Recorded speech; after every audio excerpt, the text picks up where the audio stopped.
Hey, what's up, YouTube? It is Melanie back with Melanie Loves Death Metal. Not showing any death metal off today. I got a new record in my collection that I was really excited about. I wanted to just dedicate a whole video to it today and show it off. Yes, I am back on the crappy phone camera. My bathroom is currently being renovated and I cannot work in my office where all of my equipment is. I did fix my camera for my computer, my webcam, but I'm back in another location right now until that gets done. But yeah, so I was scouring Metal Blade Records the other day. They recently just started repressing a bunch of stuff that I want in my collection, and I decided to go there to the website and look and see what they had in stock. I recently picked up a couple of Cannibal Corpse represses that they did.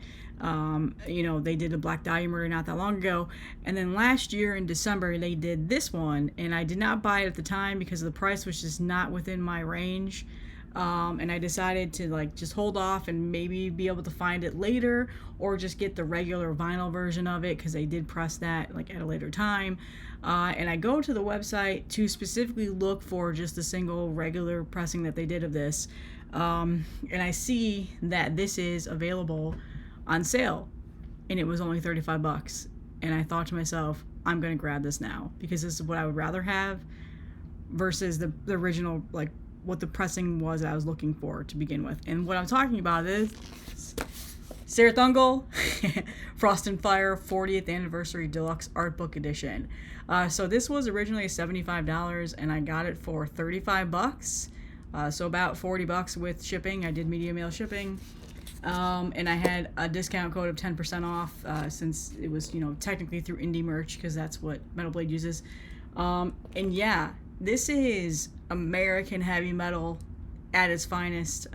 Released in 1981. I wasn't even born yet, just to let you know. Band out of California. They've released about 3 records or something like that are super just incredible, but this is their first debut full length that got pressed on a special 40th anniversary edition last year around the December time frame, and there's also another 2-time LP with other colors that they did, but this is the art book that I got for $30, and it turned out to be about the same price as just getting the regular vinyl for the repressing. So I just grabbed this. I couldn't pass up having this awesome book, and it's done really, really well. So I'm going to show it off today. If you're not familiar with this band, I would just say don't even watch this video. Go to whatever music provider you use and listen, because this is one of my all-time favorite albums. I do love their other albums. Totally, of course, now that I'm recording this damn video, I am blanking on the other album right now. King of the Dead. That's their second full length that came out in '84. Ironically, a couple days before my birthday, before I was born. This came out in January of 1981. But King of the Dead is also the one that everybody is probably super familiar with. That one is amazing. And then they also released One Foot in Hell, and then there's a Paradise Lost album, and then I think their latest one is Forever Black that came out in 2020. There's also some EPs and a live album, all this stuff. So I just to be honest with you, I haven't listened to any of the newer-ish stuff. I only know the first 2 albums front to back. Those are incredible albums. So I just haven't, the heavy metal sphere is kind of a realm of music that I'm just trying to, dive more back into because I've kind of took a step away from it for a long time. So Mike Whelan, I think it's Whelan artwork here. Iconic artwork here. Very fantasy driven, and that they talk about that in this, about why they decided on the name of the album, what they decided on for the artwork, how the album was recorded, how long it took, how they got it to be promoted. They actually met Brian Slagel before when he was working for some magazine, I'm blanking right now, and passed off their demo into him, and just it goes into the evolution of this, how it was made, how the band came about, and everything. But it's a really well made book. So let me just show it off to you. So right out the bat, when you open it, the nice thing about this that they shipped it, when they shipped it, is they didn't ship it in the book. They put it in these poly liners, and they took the vinyl outside of the book. So good job packing that, because that probably would have been a mess shipping. But the vinyl are in here now. I took them out of the poly liners, I put them in here because it's just easier for storage, and I need to get like some kind of a poly bag. But when you open it, this is actually the first vinyl right here, and there you go, 40 Years of Chaos. And then in the back is stuff falling out, the 4 CDs that you get with it, and then the second LP. So let me show you guys the LP first, and then I'll show you the rest of the book.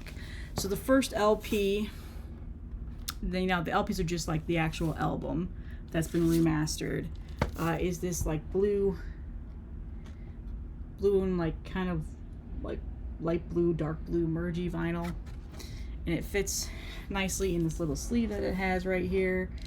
Let me put this back. But like I said, these came in these like little poly liners, which was nice. And then in the back of the book is the second part of the LP, and it is this translucent orange. So that's a nice touch, and it fits nicely in here. No issues at all. This is actually the first art book that I've ever bought for my collection. I almost got the Cannibal Corpse one that came out with Violence Unimagined last year. Did that come out last year or 2 years ago? And I just ended up getting the original one, but I'm still thinking about getting that. But anyway, it does come with 4 CDs, as I said. And on those CDs, it's listed on the back what each CD is. CD 1 is the actual 40th anniversary remix of the album. CD 2 is a 2021 remaster that they did. CD 3 is some demos and some unreleased stuff that they have on here. And then CD 4 is like special like interviews and a radio show that they did, and like, you know, special kind of like fan stuff that they considered. So yeah, really nice that they added all that to it. The other additional stuff that they sent in this book is a very large poster of the cover art, which I'm not going to unfold and try to show on here. It's huge, but really cool. I'm probably going to frame this because this is one of my all-time favorite album covers. And a picture of the band, and it's signed. I don't know if this is, I was trying to see if this is photocopied. I'm pretty sure it is. I don't think it's an actual signed picture of it, but whatever. This is just going to live in here, and I'll probably not frame it or anything like that. But in the book, it's a very thick book, as you can see. It goes into detail. There's the album cover. This is really hard to record. It goes into detail, like the history of the band, how they came about, how they started recording their first demo, how they got found in the scene. They pretty much started at like a Battle of the Bands concert. There's a bunch of promo shots and concert like tour posters, some more stories in here about the making of the album. There's like promotional things that came in the album when you would buy it, like, thank you for buying this, subscribe to our mailing letter, newsletter or whatever, like you hand filled that out. There's some cool interviews in here that Brian Slagel did with them. Slagel, I always say his last name wrong. And then it goes in depth about the lyrics of each song and the meaning of each song and the themes around each song and and then there's some more promo shots of the guys from the bands, some more live shows. So you get the point here. But in the back, I thought this was kind of cool. This is like a thank you for buying our album. It was like a typed letter that they would give to people. I'm assuming it was for basically what they would give to people, like if they bought the record at a record store. Like it might have just been in the actual LP. I'm not too sure. I obviously wasn't around back then. And then it ends with I'm Go Strong, and then it tells who the band is in, and then there's the CDs. So, yep, that's it. That is the amazing art book.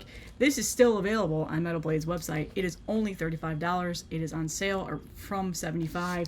My guess is this is going to sell on their website. It's going to be Discogs only, and eventually this is going to go up to $180 resale within the next couple of years, and that's it. It's gone. So if you are a fan of this band, if you love this album like I do, if you're really into heavy metal, again, heavy metal is not really the genre that I talk about a whole lot on here. I've mentioned that I was going to start bringing up some of this type of stuff in a podcast that I did, as I have an Outer Heaven shirt on.